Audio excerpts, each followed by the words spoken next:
sobre todo cuando las cosas salen bien.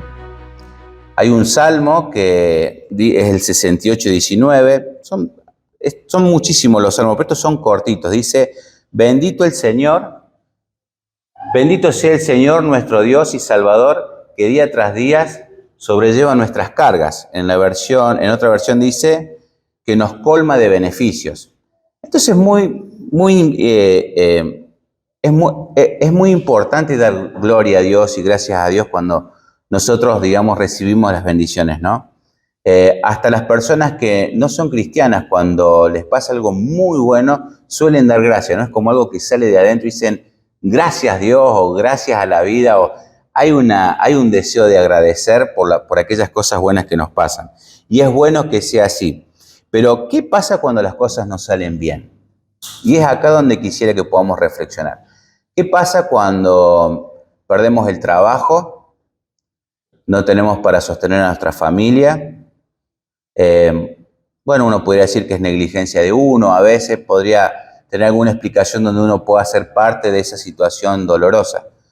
Quizá uno estudia, como le ha pasado a Ali, que ha venido estudiando mucho, pero ¿qué pasa si le va mal en el estudio? Rinde mal. Sería muy grave. Pero ¿qué pasa? Bueno, uno podría decir que parte de la culpa y de la responsabilidad es de él.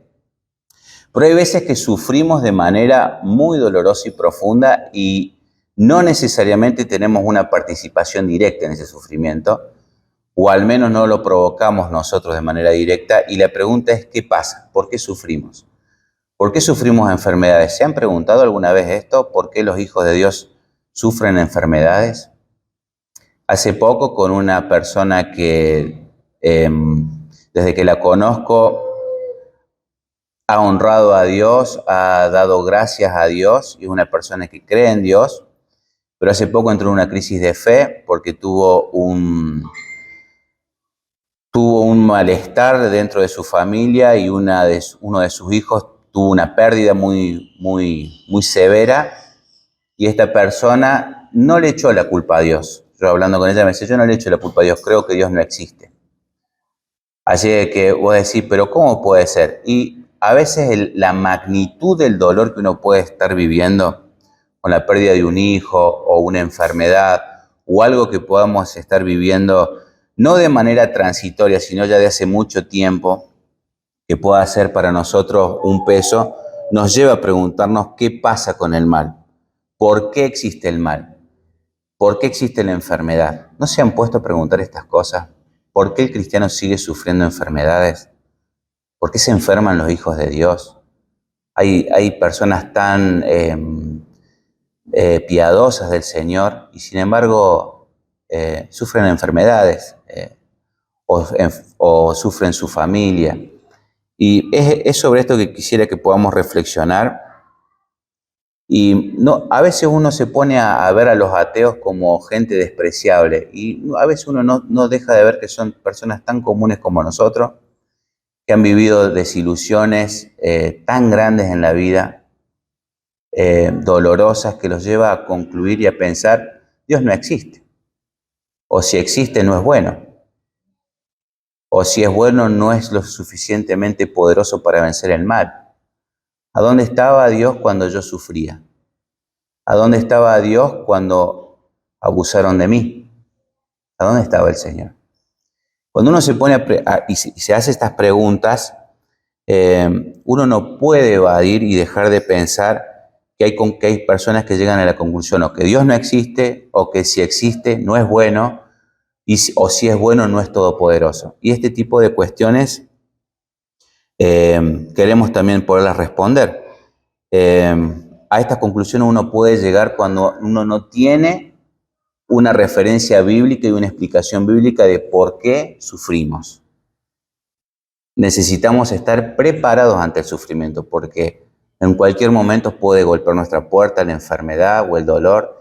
Y si uno no tiene una explicación bíblica, podemos llegar a esto. Y uno dice, ¿en serio? ¿Un cristiano puede llegar a pensar que Dios no existe? Sí. Un cristiano, un hijo de Dios como nosotros, podemos llegar a pensar cosas como que Dios nos ha abandonado o por qué a nosotros, tener muchas preguntas. Y esto es lo que queremos contestar hoy. Yo quisiera comenzar viendo los efectos de la caída. Y cuando digo la caída, nos referimos a un evento histórico que ocurrió en el pasado, en el huerto de Edén, cuando el primer matrimonio que Dios crea se rebela contra Dios, decide vivir según sus caminos, y hay consecuencias de esa decisión. Y quisiera que la podamos leer en Génesis capítulo 3, versículo 3. Creo que es muy importante que podamos tener un marco bíblico de lo que ocurre en la caída. ¿Qué pasó? ¿Qué pasó y cuáles fueron las consecuencias? Pero en cuanto al fruto del árbol que está, esto es parte de la conversación que va a tener la serpiente con la mujer cuando la tienta. La serpiente le dice, así que con que Dios ha dicho que no puedes comer de ningún fruto del árbol, y ella dice, no, podemos comer. Pero en cuanto al fruto del árbol que está en medio del jardín, Dios nos ha dicho, no coman de este árbol, ni lo toquen, de lo contrario morirán. Lo que quiero que notemos aquí es que hay una advertencia que la muerte entraría a ese matrimonio si desobedecen a Dios. Y esa es una de las consecuencias. En Romanos 5:12 también podemos llegar a ver esto. Dice, por medio de un solo hombre, está hablando de Adán, el pecado entró en el mundo y por medio del pecado entró la muerte. De nuevo, acá se reafirma que la muerte entró cuando en la caída. Pero como todos pecaron, pasó a todos. Fue así como la muerte pasó a toda la humanidad porque todos pecaron. Es que esto es un problema que podemos decir, acá la culpa la tiene Adán y Eva, porque por cuanto todos pecamos, es decir, todos vivimos conforme a nuestros criterios según nuestra voluntad, dándole la espalda a Dios, la muerte pasó a toda la humanidad. Por lo tanto, la muerte es un enemigo. Todos morimos. De hecho, creo acá hay dos médicos, pero hay algo así como la muerte celular. Se podría decir que todos los días morimos, las células envejecen, cada vez se reproducen a menos velocidad.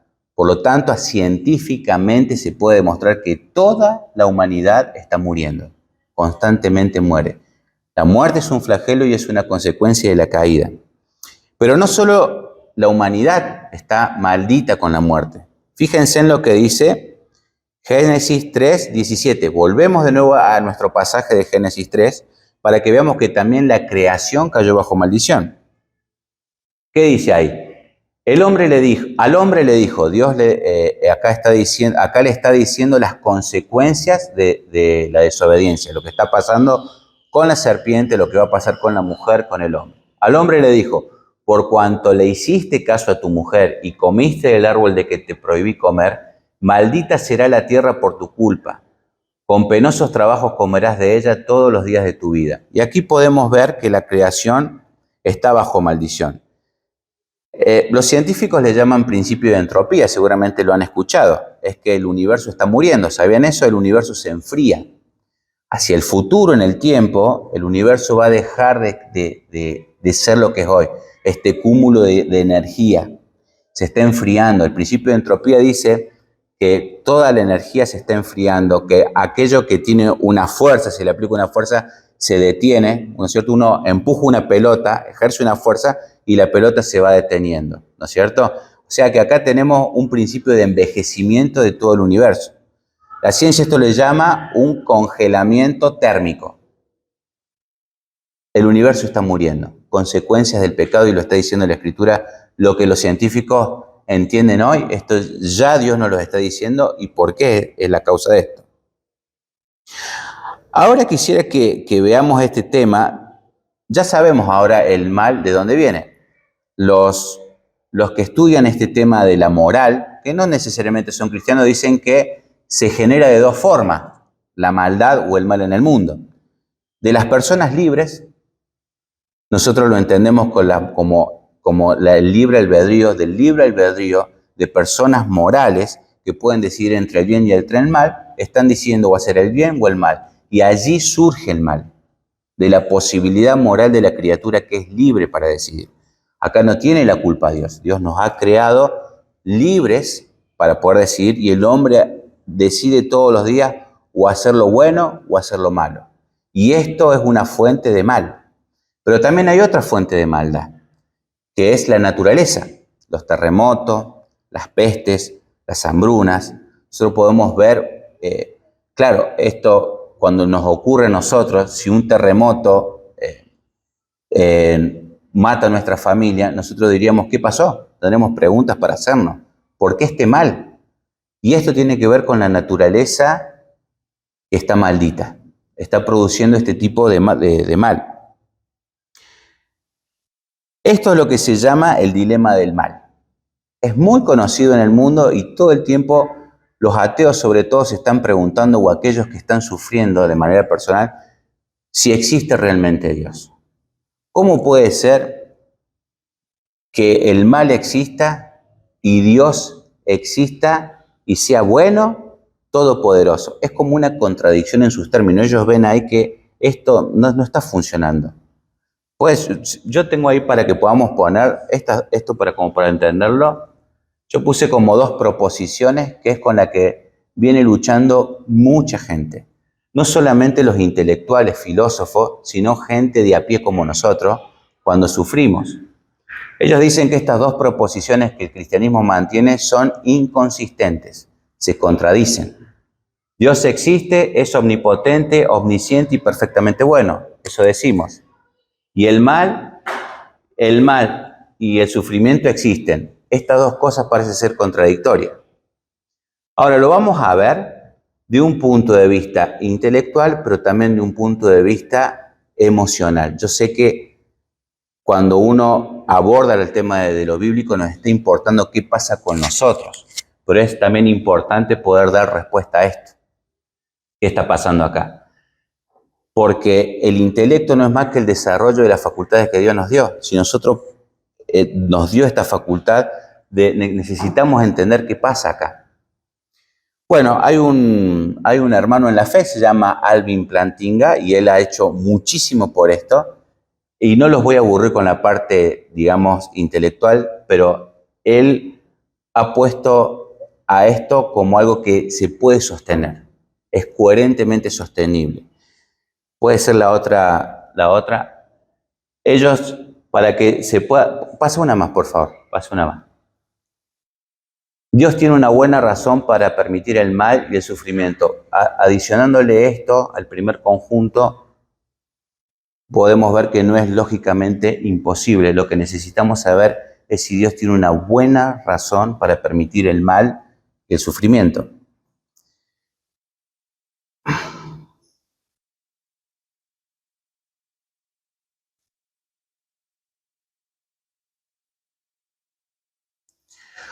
Irineo de Lyon es uno de los padres de la iglesia y él fue el primero que habló en defensa de esto, dando un argumento por el cual decir que Dios tiene un buen motivo por el cual permitir el mal. Habló del carácter, es el principio del carácter. Irineo dijo que Dios permite el mal. Si Dios permite el mal es para el desarrollo del carácter. El fin de esta vida es convertirnos en personas virtuosas, pero la virtud se desarrolla en el contexto de la adversidad. Vamos a poner un ejemplo muy simple. ¿Qué pasa cuando nosotros vemos a nuestro hijo caprichoso, ñañoso? Ahí sentado con el control viendo tele, pidiendo helado, celular, no quiere hacer nada, ¿no? Y vos decís, este chico no valora nada. ¿No decís vos, por dentro tuyo, necesitas sufrir un poquito como para que valore? Muchas veces lo hemos dicho y lo vemos.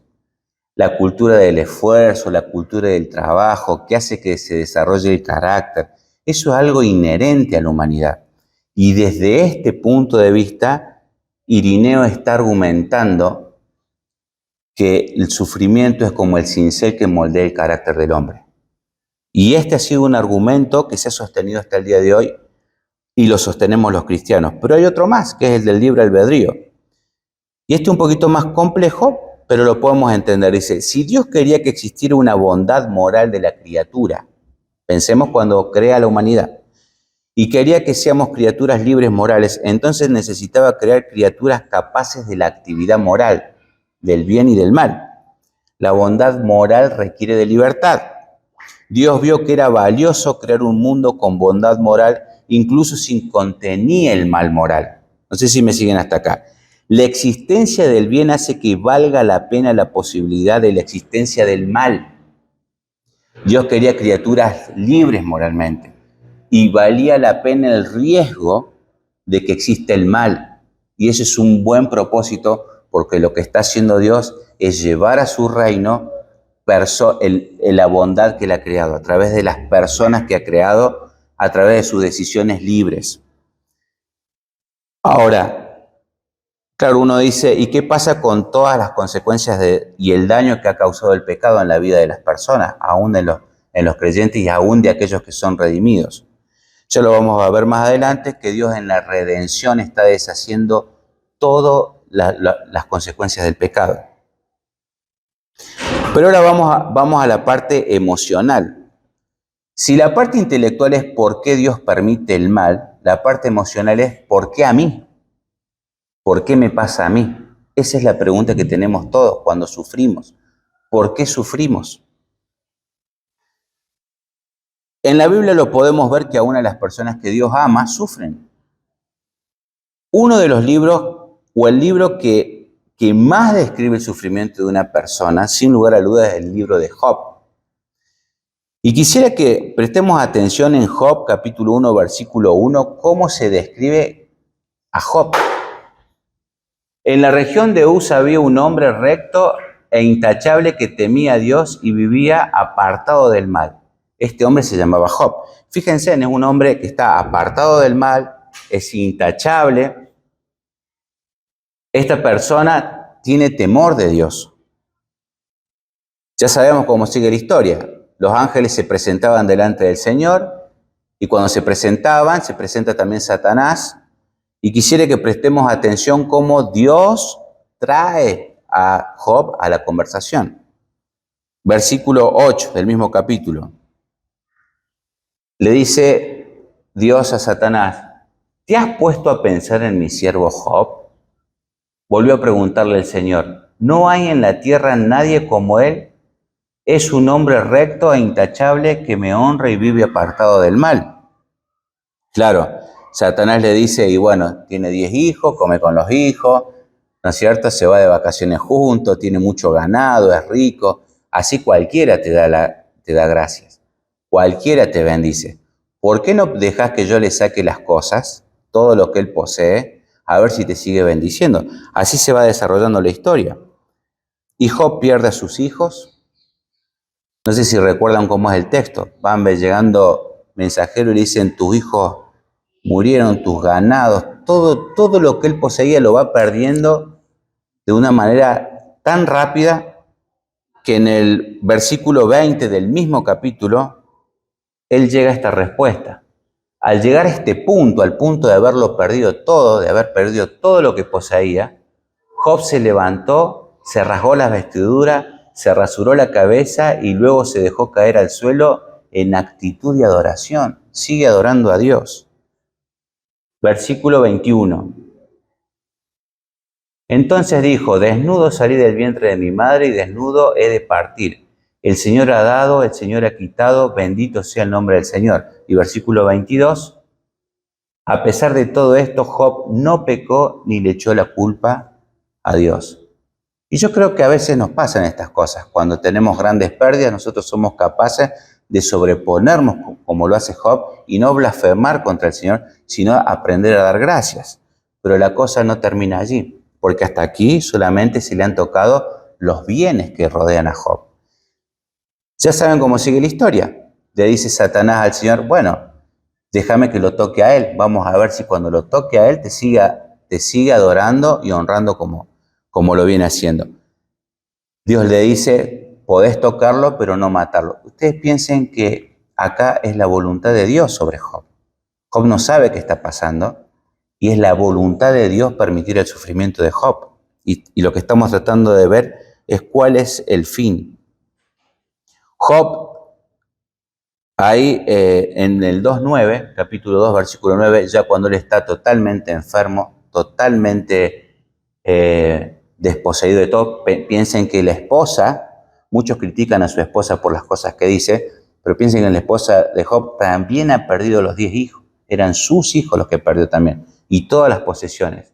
Su esposa le reprochó, todavía mantienes firme tu integridad, maldice a Dios y muérete. Muchos toman como que acá es una respuesta atea la que está teniendo la esposa. Pero no es así. Si uno se fija cuando dice, todavía mantienes firme tu integridad, esto es muy parecido a los amigos que están diciendo, Job, vos no podés estar viviendo esto, vos tenés un pecado oculto, vos estás pecando contra el Señor, porque no puede ser que hayas perdido todo y estés enfermo. ¿Cómo es que mantenés tu integridad todavía? Confesá tu pecado, lo mismo que le decían los amigos, confesá tu pecado, maldecía a Dios, que lo único que ya te falta hacer, porque tu pecado es tal que lo único que te falta hacer es maldecir a Dios y morite. Porque él no confesaba su pecado para la mujer y para los amigos. Sin embargo, fíjense cómo en el versículo siguiente, Job sigue aceptando la soberanía de Dios. Job le respondió, mujer, hablas como una necia. Si de Dios sabemos recibir lo bueno, ¿no sabremos también recibir lo malo? A pesar de todo esto, Job no pecó ni de palabra. Ustedes saben que esto sigue cuando vienen los amigos, se quedan en silencio varios días. Esta es una situación muy desagradable que a veces uno ni siquiera sabe qué decir en una situación así. ¿Se imaginan un hermano en la fe que lo ha perdido todo? Bueno, se podría explicar. Ahora que está enfermo, que está con una lepra, con una enfermedad en la piel, ¿qué podemos llegar a pensar? ¿Se lo merece? ¿El Señor lo está juzgando por algo? ¿Cómo puede un hijo de Dios vivir así?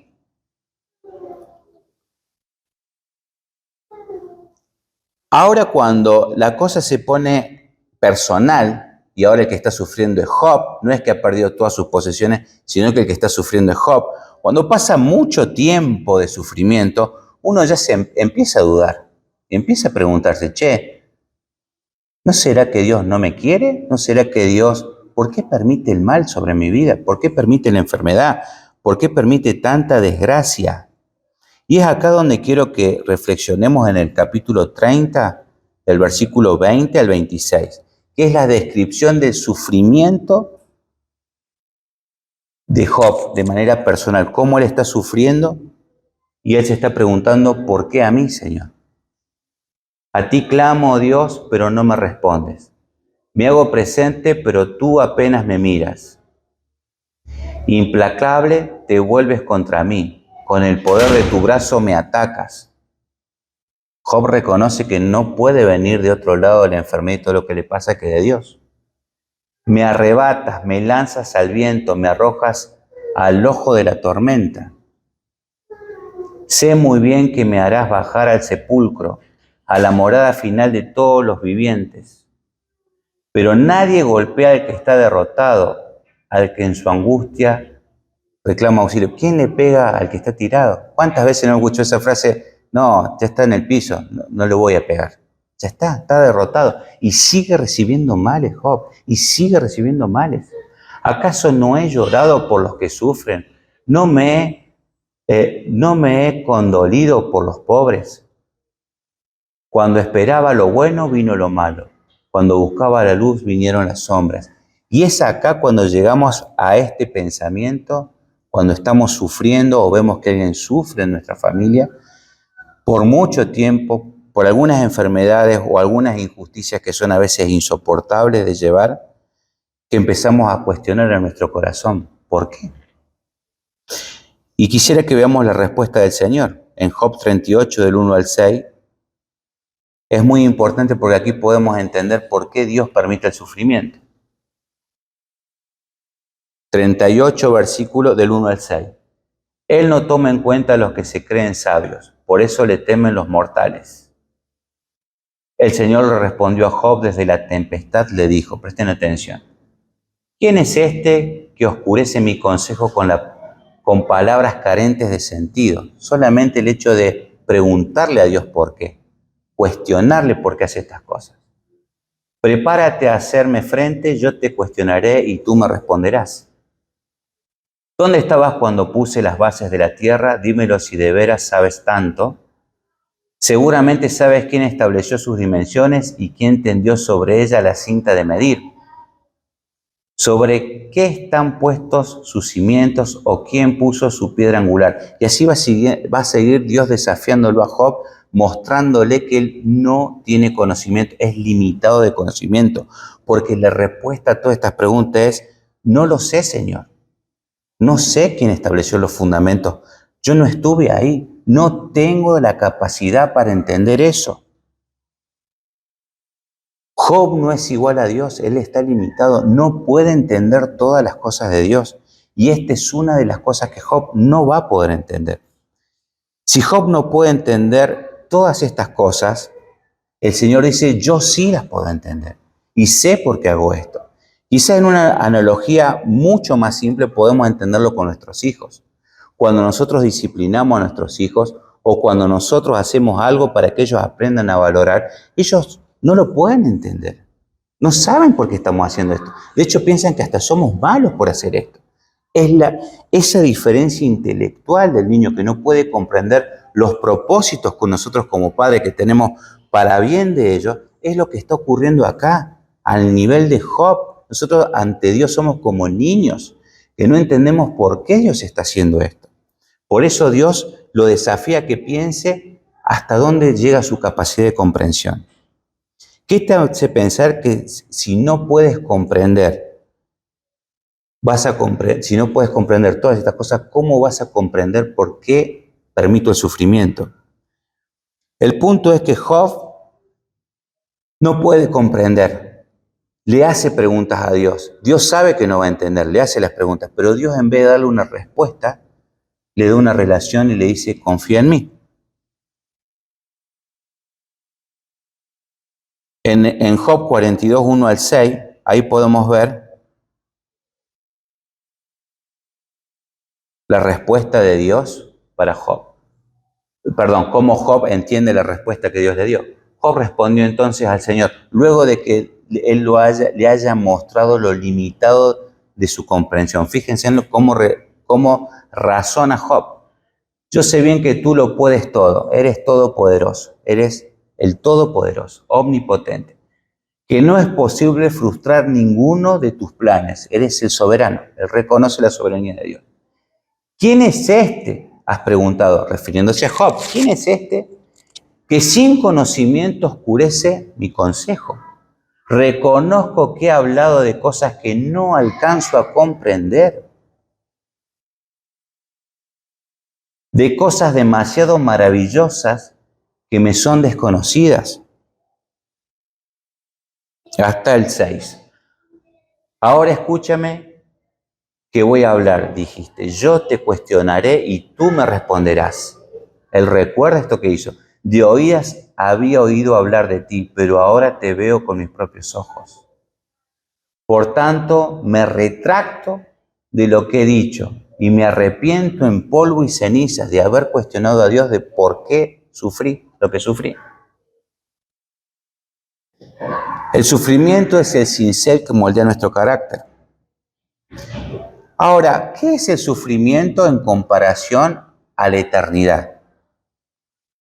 Miren Romanos capítulo 8 del versículo 18 al 19, cómo Pablo pone magnitud, porque para nosotros cuando sufrimos es algo gravísimo, pero fíjense, puesto en contexto con la eternidad. Romanos capítulo 8, versos 18 y 19. Romanos capítulo 8, del 18 al 19.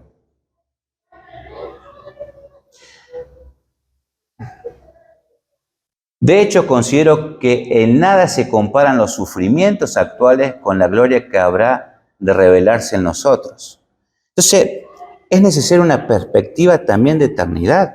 Si bien Dios no nos puede responder por qué sufrimos, porque no podemos entenderlo, y tenemos varias razones para entender que, por ejemplo, moldea nuestro carácter, cuando uno compara el sufrimiento que podemos pasar en esta vida con la eternidad, no es nada. Fíjense en Isaías 25:8. Al final de los tiempos, cuando Jesucristo regrese, todos los enemigos nuestros van a ser destruidos. Devorará, viene hablando de Jehová, lo que hará Jehová. Jehová devorará a la muerte para siempre. A la muerte, ¿se acuerdan que habíamos visto que la muerte entró en la humanidad, entró en la creación y se enseñorea de nosotros? Jehová devorará la muerte para siempre. El Señor omnipotente enjugará las lágrimas de todo rostro. el plan de redención contempla revertir todo el daño del pecado, porque Él va a enjugar toda lágrima y quitará de toda la tierra el oprobio de su pueblo. El Señor mismo lo ha dicho. En Apocalipsis 21, del 1 al 4, nos muestra que esto que estamos viviendo son solamente las primeras cosas, no es toda la vida. Después vi un cielo nuevo y una tierra nueva. Acá está Juan viendo el paraíso de nuevo, aquello que ocurrió con Adán y Eva al principio, donde hay una separación entre Dios, por cuanto todos pecamos, fuimos destituidos de su presencia por causa del pecado. Ahora Juan está viendo que sobre el final de los tiempos desciende la nueva Jerusalén, el reino de Dios se establece, nosotros podemos entrar en él. Y después vi un cielo nuevo y una tierra nueva, porque el primer cielo y la primera tierra habían dejado de existir, lo mismo que el mar. Vi además la ciudad santa, la nueva Jerusalén, que bajaba del cielo, procedente de Dios, preparada como una novia hermosamente vestida para su prometida.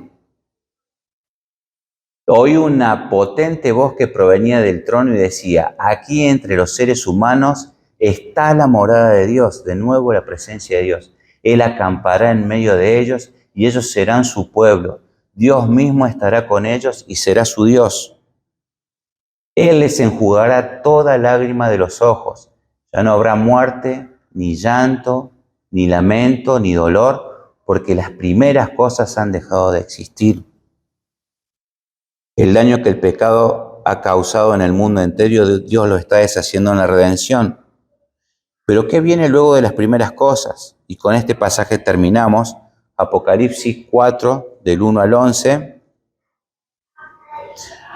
Hermanos, en la confesión de Westminster bien dice que el propósito de nosotros es que hemos sido creados para adorar a Dios y para vivir y disfrutar de su presencia eternamente.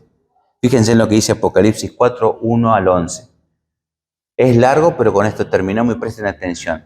Después de esto miré y allí en el cielo había una puerta abierta y la voz que me había hablado antes con sonido como de trompeta me dijo: sube acá, voy a mostrarte lo que tiene que suceder después de esto, después de estas primeras cosas.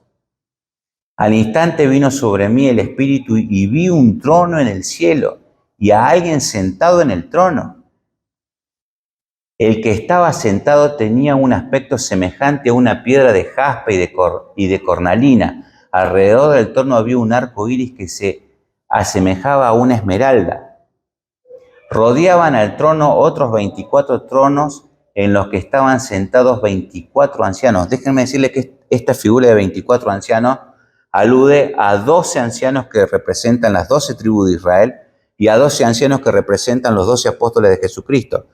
Por lo tanto, esto está hablando del pueblo de Dios, de los redimidos del Señor. Ellos, estos 24 ancianos vestidos de blanco, que han sido purificados, que ya están en el cielo, y con coronas de oro en la cabeza, hayan recibido las coronas.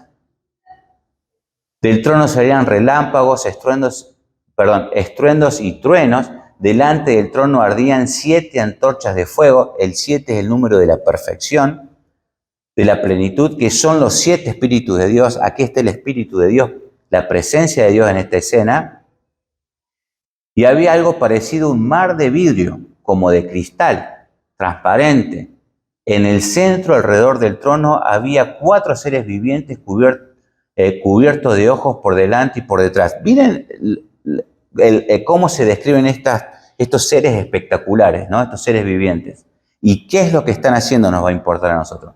El primero de los seres vivientes era semejante a un león, el segundo a un toro, el tercero tenía rostro como de hombre, el cuarto era semejante a un águila en vuelo. Cada uno de ellos tenía 6 alas y estaban cubiertos de ojos por encima y por debajo de las alas. Y día y noche repetían sin cesar: Santo, Santo, Santo es el Señor Dios Todopoderoso, el que era y que es y que ha de venir.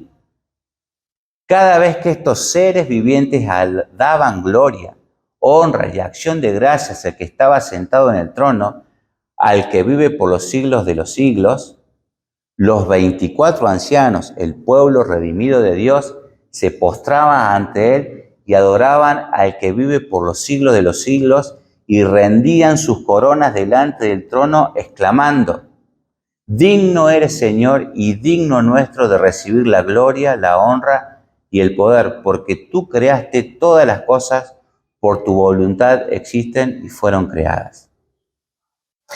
Hermanos, el mal existe y esto no quiere decir que Dios sea malo, sino que tiene propósitos buenos por el cual lo permite, y es para que nosotros podamos forjar nuestro carácter. Él nos está formando para que en algún momento nosotros podamos estar allí delante de su presencia y darle la gloria y la honra que Él se merece.